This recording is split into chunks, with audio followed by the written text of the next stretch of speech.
বাংলাদেশি কিন্নর হিজড়া গুন্ডা জেহাদিদের প্রতিবাদে মহা মিছিল ও থানায় ডেপুটেশন।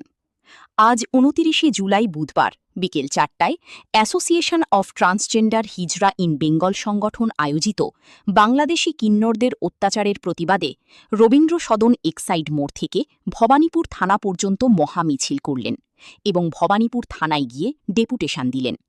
তাহাদের দাবি, অবিলম্বে বাংলাদেশি কিন্নর হিজড়াদের বাংলাদেশে তাড়াতে হবে, ইন্ডিয়ায় কোনো ঠাঁই হবে না। আমরা মাননীয় মুখ্যমন্ত্রীর কাছেও এই আবেদন জানাচ্ছি। মাননীয় মুখ্যমন্ত্রী শুভেন্দু অধিকারী আমাদের পাশে রয়েছেন, তোমরা সাহস খুঁজে পেয়েছি।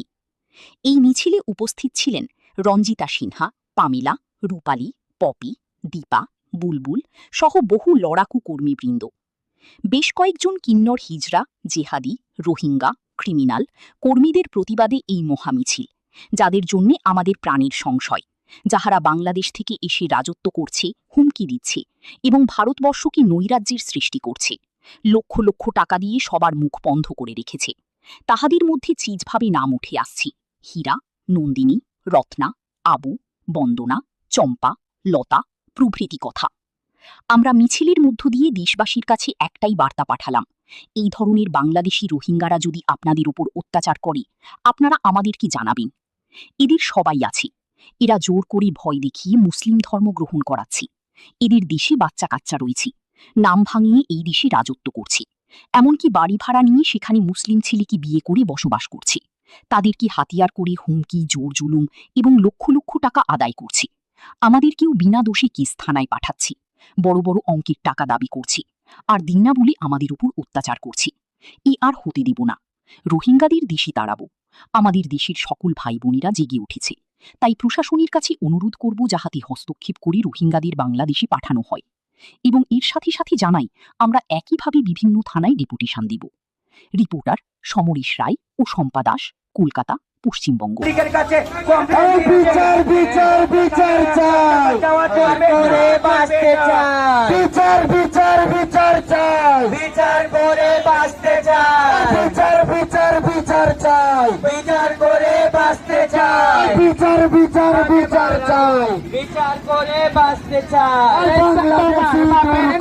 করছো ছলা কলা, কিছু বললে ধরছো চবে জনগণের গলা। তোমার বাপের নাকি করছো ছলা কলা, কিছু বললে ধরছো চবে জনগণের গলা। মনে যুদ্ধ করে রক্ত দিয়ে দেশ পেয়েছি, দেশ বাঁচাতে রক্ত দিতে রাজি আছি। মনে করো দেশ করে রক্ত দিয়ে দেশ পেয়েছি, দেশ বাঁচাতে রক্ত দিতে রাজি আছি। তাই কখনো হয় না কেন বাপের নাকি করছো। আমাদের এই রোহিঙ্গা অনুপ্রবেশকারী এই এদের তাড়াবার জন্য এদের বের করেছি। কাল দেখবে আমাদের পশ্চিমবঙ্গের রাজধানী পুরো কলকাতা রাজপথে গলি গলিতে আমাদের এই সনাতনী, আমাদের ইন্ডিয়ান, আমাদের পশ্চিমবঙ্গ ভারতবাসী হিসেবের আন্দোলন মিছিল চলবে, চলছে চলবে, চলছে চলবে, চলছে চলবে, চলছে চলবে, চলছে চলবে, আর চলছে, কাল চলবে, পরশু চলবে, চলছে চলবে, চলছে। আমরা ভুলে নেব আমরা।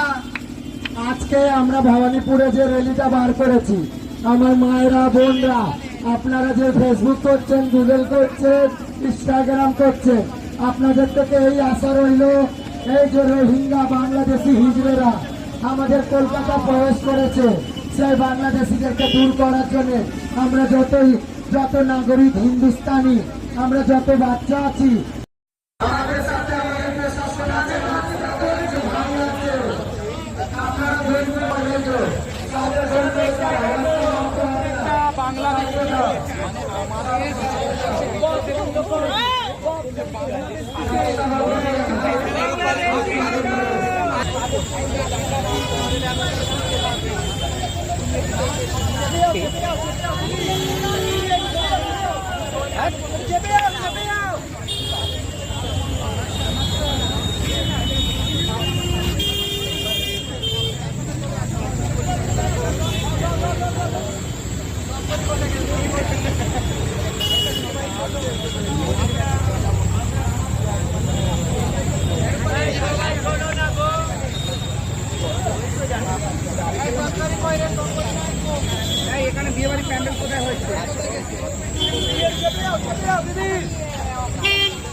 প্রধান কথাটা যে যারা অনুপ্রবেশ করে এসছে বাংলাদেশ থেকে সেই সব মানুষদের বিতাড়িত করা হোক, সেখানে আমাদের অফিসার খুব কোঅপারেশন করেছেন এবং উনি বলেছেন যে পুরো ব্যাপারটা উনি খতিয়ে দেখবেন এবং যে ডিপার্টমেন্ট আছে, যে ফরেন ডিপার্টমেন্ট রয়েছে যারা ফরেনারদের নিয়ে কাজ করে, সেই ডিপার্টমেন্টে এটা ফরওয়ার্ড করবেন। এদের অফিসটা হচ্ছে মোস্টলি নিজাম প্যালেসের পাশে, তো ওনারা খুব দ্রুতই কাজ করবেন, কারণ আমরা বলছিলাম যে এটাকে একটু এক্সট্রালাইজ করার জন্য।